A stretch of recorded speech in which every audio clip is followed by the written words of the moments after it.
Hi, kindergartners, it's Miss Ferro. I hope that you're having a great day.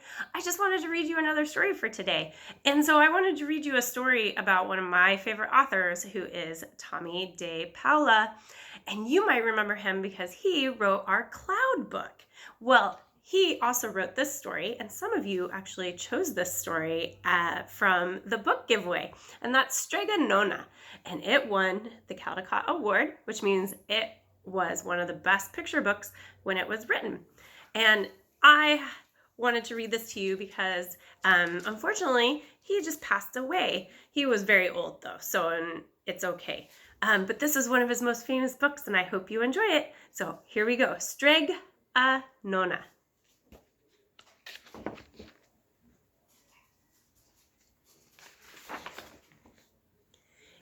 In a town in Calabria, a long time ago, there lived an old lady everyone called Strega Nona, which meant Grandma Witch. Although all the people in town talked about her in whispers, they all went to see her if they had troubles. Even the priest and the sisters of the convent went, because Strega Nona did have a magic touch.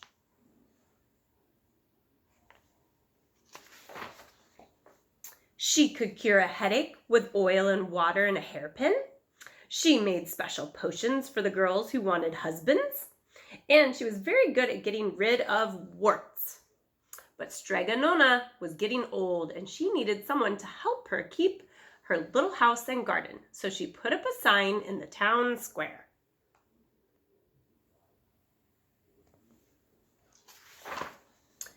And Big Anthony, who didn't pay attention, went to see her. "Anthony," said Strega Nona, "you must sweep the house and wash the dishes. You must weed the garden and pick the vegetables. You must feed the goat and milk her, and you must fetch the water. For this I will give you 3 coins, and a place to sleep and food to eat." "Oh, grazie," said Big Anthony. That means thank you. "The one thing you must never do," said Strega Nona, "is touch the pasta pot. It is very valuable, and I don't let anyone touch it." "Oh, see, yes," said Big Anthony. And so the days went by, and Big Anthony did his work, and Strega Nona met with the people who came to see her for headaches and husbands and warts.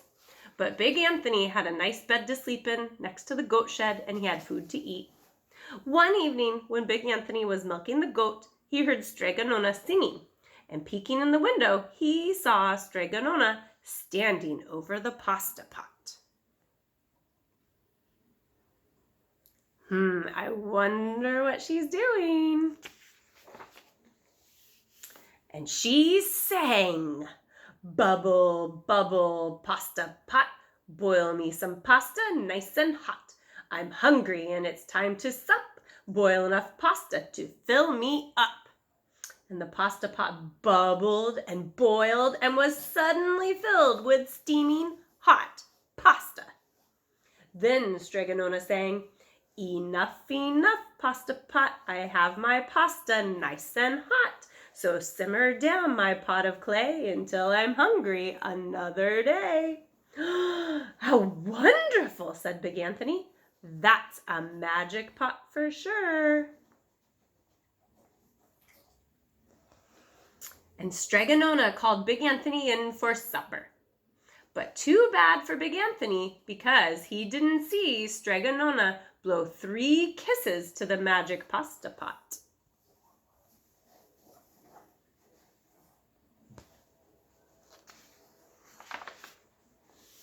And this is what happened. The next day, when Big Anthony went to the town square to fetch the water, he told everyone about the pasta pot.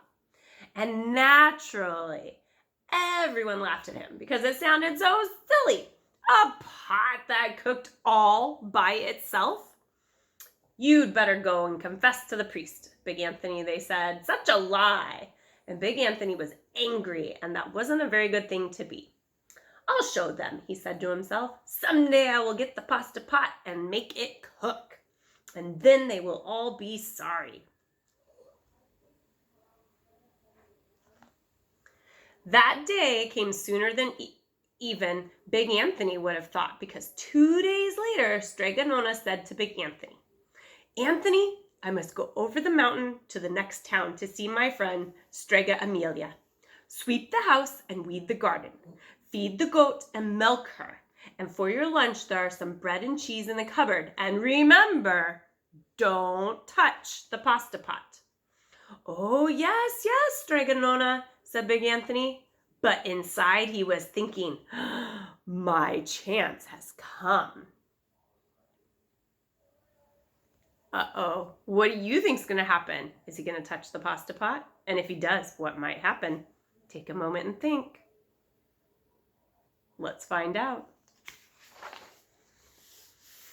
As soon as Strega Nona was out of sight, Big Anthony went inside, pulled the pasta pot off the shelf, and put it on the floor.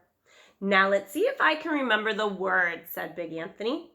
And Big Anthony sang, "Bubble, bubble, pasta pot, boil me some pasta nice and hot. I'm hungry and it's time to sup. Boil enough pasta to fill me up." And sure enough, the pot bubbled and boiled and began to fill up with pasta. "Aha!" said Big Anthony, and he ran to the town square, jumped on the fountain, and shouted, "Everyone get forks and plates and platters and bowls, pasta for all at Strega Nona's house." And Big Anthony has made the magic pasta pot work. Of course, everyone laughed, but ran home to get forks and plates and platters and bowls. And sure enough, when they got to Strega Nona's, the pasta pot was so full, it was beginning to overflow.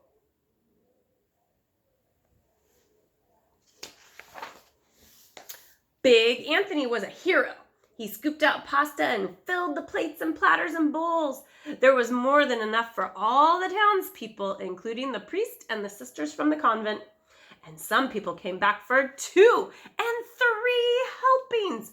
But the pot was never empty. Uh-oh, that seems like that might be a problem. When all had had their fill, Big Anthony sang, "Enough, enough, pasta pot. I have my pasta nice and hot. So simmer down my pot of clay until I'm hungry another day." But alas, he did not blow the 3 kisses. He went outside, and to the applause of the big crowd, Big Anthony took a bow. He was so busy listening to compliments from everyone that he didn't notice the pasta pot was still bubbling and boiling until a sister from the convent said, "Oh, Big Anthony, look!" And there was pasta pouring out of the pot all over the floor of Strega Nona's house and was coming out the door.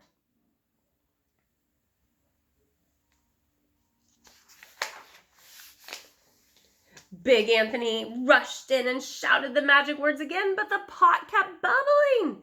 He took the pot off the floor, but pasta kept on pouring from it. Big Anthony grabbed a cover and put it on the pot and sat on it.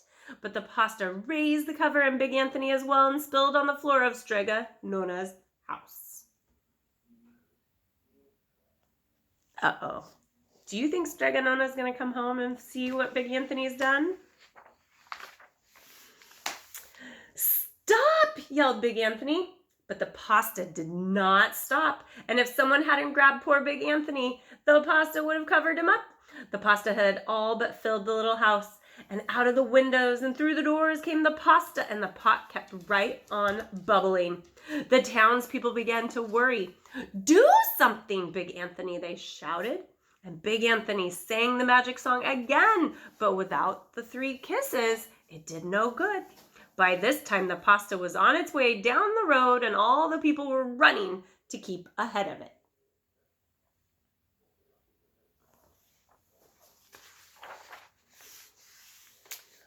"We must protect our town from the pasta," shouted the mayor. "Get mattresses and tables and doors, anything to make a barricade." But even that didn't work. The pot kept bubbling and the pasta kept coming.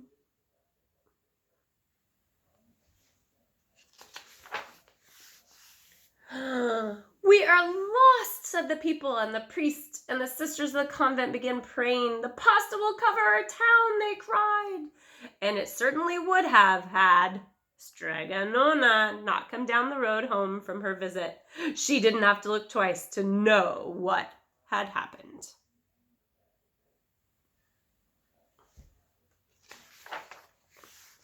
She sang the magic song and blew the 3 kisses, and with a sputter the pot stopped boiling and the pasta came to a halt. Oh, grazie! Thank you, Strega Nona, the people cried. But then they turned on poor big Anthony. String him up, the men of the town shouted.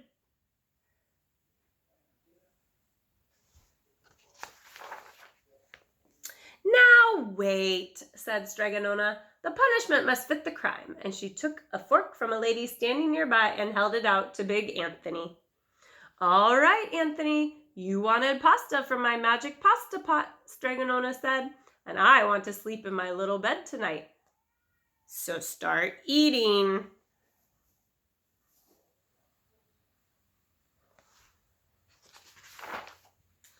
And he did. Poor big Anthony.